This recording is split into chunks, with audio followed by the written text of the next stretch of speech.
അഴിമതി വീര രാജേഷ് രാജിവെച്ച്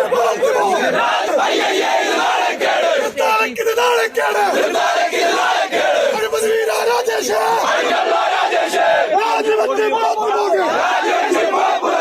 കേട്ടാൽ വിചാരിക്കും ഇയാളെ പോലെ ബുദ്ധിജീവി ഈ കേരളത്തിലെ മാർക്സിസം കണ്ടുപിടിച്ച അഭിനവ കാറൽ മാർക്സാണതെന്ന് നാട്ടിലെ ആളുകൾ വിചാരിക്കുന്ന ഈ മനുഷ്യന്റെ മറ്റൊരു മുഖമാണ് അഴിമതിക്കാരൻ എന്ന് പറയുന്ന ഏറ്റവും വലിയ ഭൂലോ അഴിമതി നടത്തുന്ന കാട്ടുകള്ളനാണ് ഈ MP രാജേഷ് എന്ന് തെളിഞ്ഞിരിക്കുകയാണ്.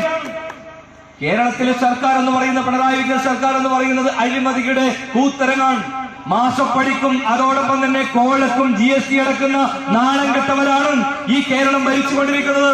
അതുകൊണ്ട് അഴിമതി നടത്താൻ മോന്തായം വളഞ്ഞാൽ 64 വളയുന്നത് പോലെ പിണറായി വിജയൻ തന്നെ മാസപ്പടിയും അഴിമതിയായി കിടക്കാണ്. അതുകൊണ്ട് മുഖ്യമന്ത്രി വാങ്ങുന്ന കോടികൾ പിന്നെ എന്താ ഞമ്മക്കും വാങ്ങിയാൽ അതുകൊണ്ട് കിട്ടുന്ന മന്ത്രിമാർ തങ്ങളുടെ വകുപ്പിൽ വെച്ച് കോടികൾ അടിച്ചു മാറ്റിക്കൊണ്ട് മുമ്പോട്ട് പോവുക.